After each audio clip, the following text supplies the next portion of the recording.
श्री कृष्णाय नमो नमः। श्री राधे राधे।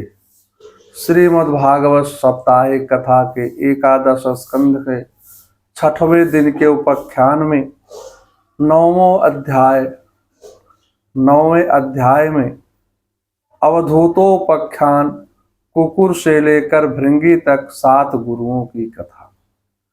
दत्तात्रेय ने कहा, हे राजन, परिग्रहो ही दुखाय यत प्रियतम नृणाम अनंतम सुखम वापनोत तत् विद्वानम यत तत्किंचन। मनुष्यों को वस्तुओं का संग्रह ही दुख का कारण है। जो बुद्धिमान पुरुष इस बात को जान करके संग्रह नहीं करते हैं, उनका अनंत सुख की अनुभूति होती है। कुकुर पक्षी से शिक्षा। चील जब तक अपने मुख में मांस का टुकड़ा लिए चारों तरफ फिरती रहती है, तब तक अन्य चीलें उसका पीछा करती रहती हैं। किंतु जब वह उस मांस के टुकड़े को त्याग देती है, तब सभी पक्षी उस मांस के टुकड़े पर टूट पड़ते हैं। फिर वह अकेला सुख से विचरण करने लगता है। इसलिए किसी भी वस्तु का संग्रह न करें, यह मैंने कुकुर चील से सीखा है। बालक से शिक्षा। आत्मक्रीडम आत्मार्ति विचरामि बालवत।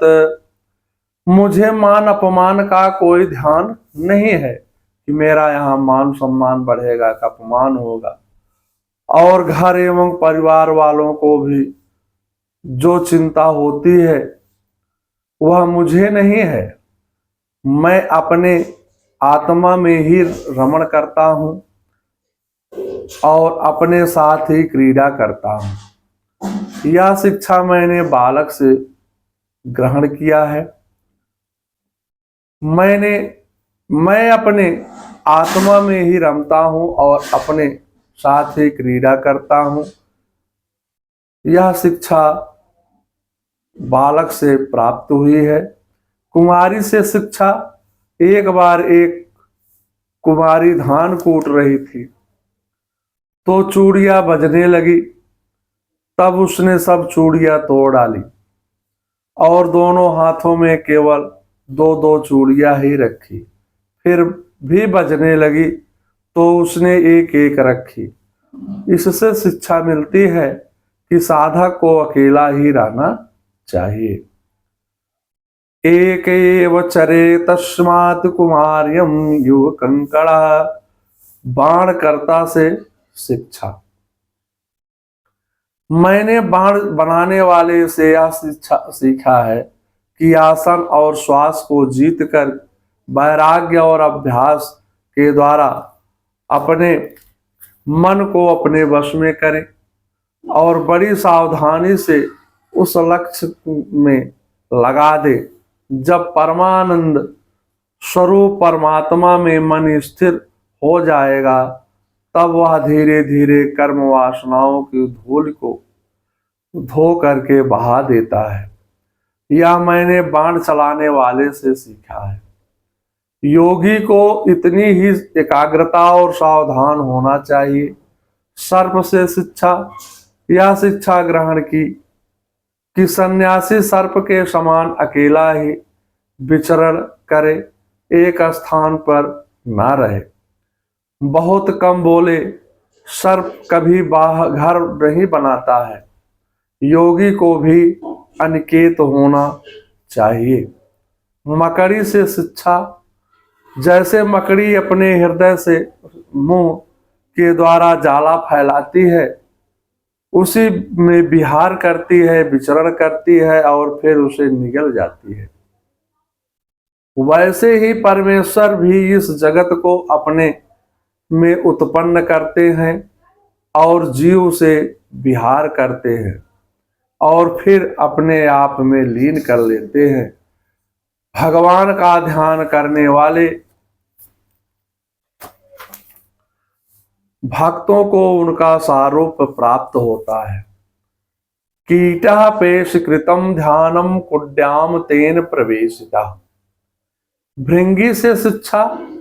भृंगी भ्रमर का ही एक रूप है। मैंने उससे यह शिक्षा ग्रहण किया कि यदि प्राणी स्नेह से, द्वेष से अथवा भय से भी जानबूझकर एकाग्र रूप से अपना मन किसी में लगा दे तो उसे उसी वस्तु का स्वरूप प्राप्त हो जाता है। हे राजन, जैसे भृंगी एक कीड़े को ला करके दीवार पर अपने रहने की जगह बंद कर देता है और वह कीड़ा भय से उसी का चिंतन करते करते अपने शरीर का त्याग किए बिना ही उसी शरीर से तद्रूप हो जाता है, इस प्रकार मैंने इतने गुरुओं से ये शिक्षाएं ग्रहण किया। जब अब मैंने अपने शरीर से जो भी सीखा है वह तुम्हें बताता हूं, सावधान होकर के सुनो।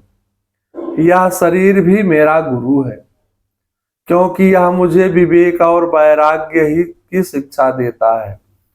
मरना जीना तो इसके साथ लगा ही रहता है। यह शरीर ही विरक्त विवेक और तत्व ज्ञान का प्रमुख साधन है। फिर भी मरने के बाद इसे कुत्ते और श्रृंगार खाते हैं, ऐसा सोचकर मैं अनासक्त ही विचरता रहता हूं। यह जीव शरीर के सुख के लिए स्त्री पुत्रादि के पालन पोषण में लगा रहता है। अंत में यह शरीर भी इसे छोड़कर नष्ट हो जाता है। फिर भी इसके दुखों की समाप्ति नहीं होती है। शरीर छोड़ते समय या किसी वासना को लेकर शरीर छोड़ता है। वासना के अनुसार पुनः शरीर प्राप्त हो जाती है। जन्म मरण से छुटकारा नहीं मिलता है। जीव को मन सहित 11 इंद्रियां घसीट रही है। जैसे जिह्वा रस के प्रति, पिपासा जल के प्रति, इसी प्रकार जनेन्द्रियां उदर, स्रोत, घ्राण, चक्षु इंद्रियां तथा कर्मेंद्रिया वचन, आदान, गति आदि के प्रति जीव को निरंतर खींचती रहती है। एक पुरुष की कई स्त्रियों की तरह इसकी खींचातानी कर दुर्दशा बना देती है। वैसे ही दशा जीव को हो जाती है।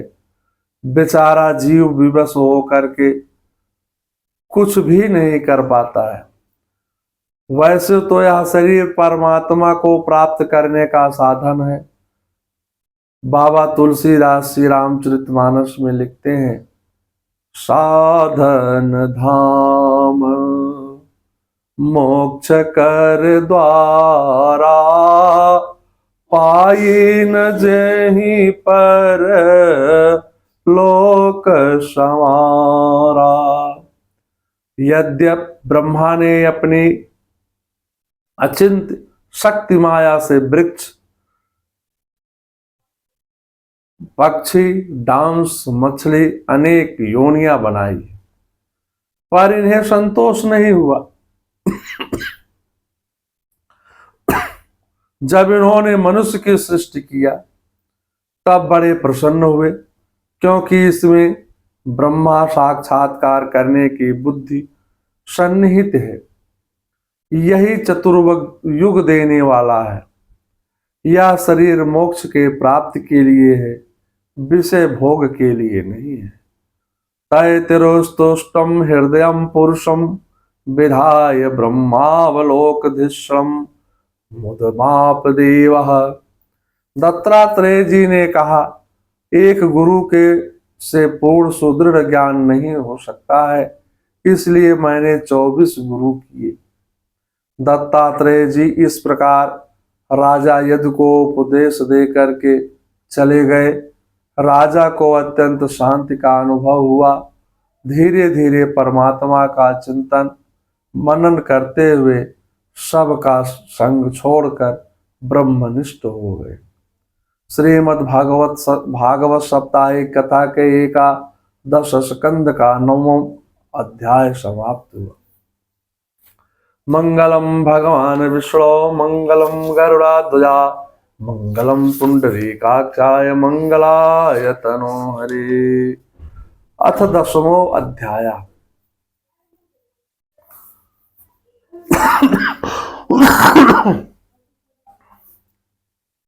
लौकिक तथा पारलौकिक भोगों की असारता का निरूपण। मयोदित्य सुतम स्वाधर्मेषु मदाश्रया वर्णाश्रम कुलम चा हरमाकात्मं समाचरेत। भगवान श्री कृष्ण ने कहा कि हे उद्धव, मनुष्य को चाहिए अपने वर्ण आश्रम और कुल के अनुसार आचरण करे। निष्काम होने का उपाय यह है कि स्वधर्मों का पालन करने से शुद्ध हुए अपने चित्त में यह विचार करे कि जगत के प्राणी शब्दात विषयों को सत्य समझकर उनकी प्राप्ति के लिए जो प्रयत्न करते हैं उसमें उनका उद्देश्य तो यह होता है कि सुख मिले, परंतु सुख के स्थान पर दुख प्राप्त होता है। काम्य कर्मों का त्याग, निष्काम कर्म करें, अहिंसा सत्यादि का पालन करें, सद्गुरु की शरण में जाए। तद वृद्धिं प्रणिपातेन परिप्रश्नेन सेवया उपदेक्षन्ति ते ज्ञानम ज्ञानस्त्वं तत्त्वदर्शिना। गीता के 4थे अध्याय के 34वें श्लोक। उनकी सेवा कर आत्म प्राप्ति के साधन की शिक्षा ग्रहण करें। माया के पदार्थ, स्त्री, पुत्र, धन आदि में आसक्ति न रखें।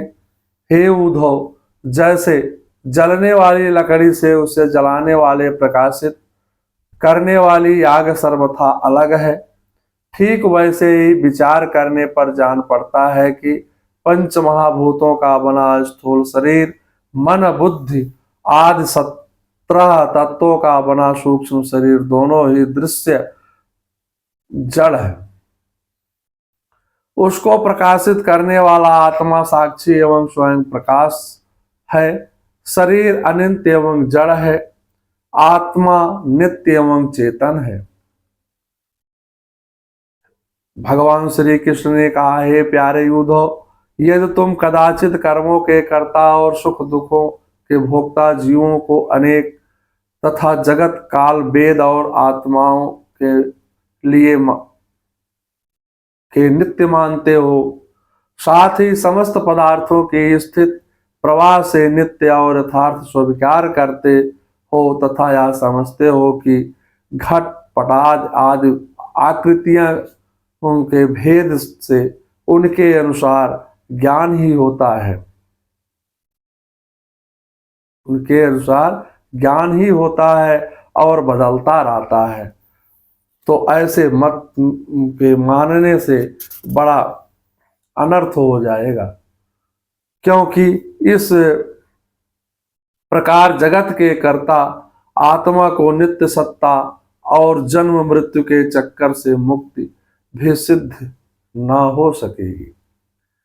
एवांगम सर्वेषाणां देहिनां देहि योगिता काला भवस्तम संति भावा जन्मोदयम् अस्कृतम्।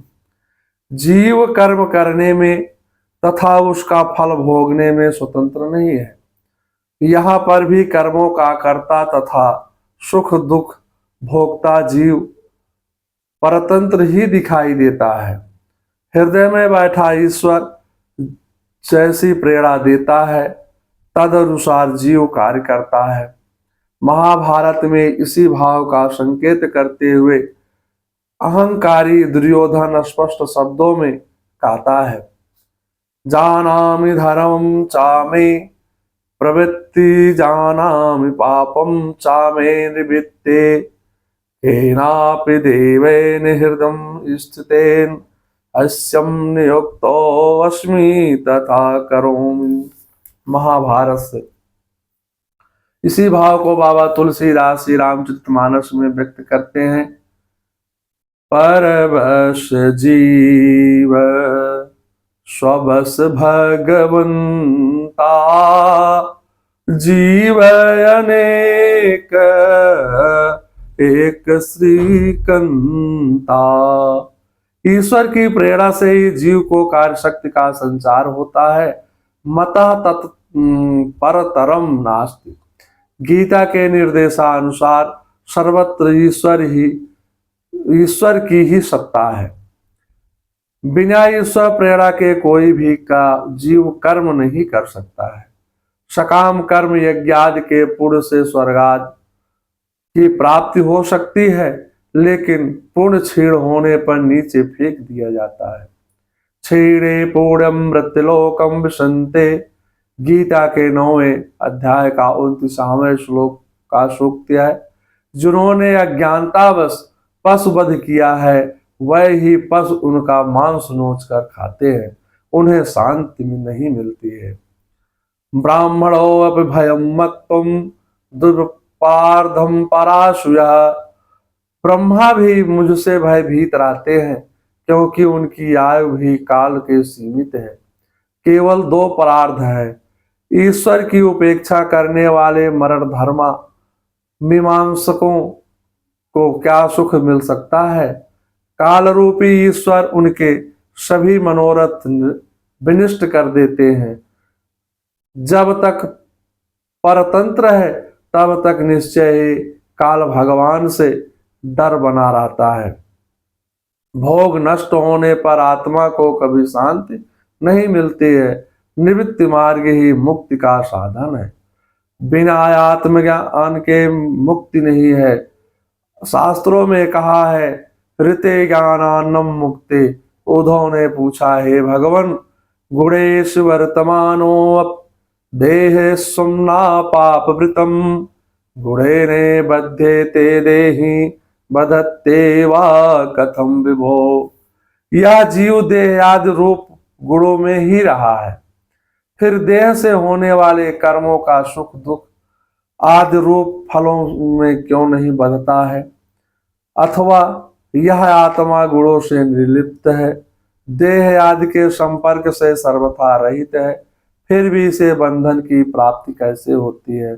बद्ध तथा मुक्त पुरुष कैसे बर्ताव करता है, वह कैसे विहार करता है, उसके लक्षण क्या हैं। वह भोजन मल त्याग कैसे करता है, कैसे सोता है, कैसे बैठता है, कैसे चलता है। हे अच्युत, आप सर्वश्रेष्ठ सर्वज्ञ हैं। आप मेरे प्रश्नों का उत्तर एक एक करके दीजिए। श्रीमद् भागवत साप्ताहिक कथा के 11 अध्याय का 11 स्कंद का 10वां अध्याय समाप्त होता है। मंगलम भगवान विष्णु, मंगलम गरुड़ाध्वजा, मंगलम पुंडरीकाक्षाय, मंगलाय तनोहरि।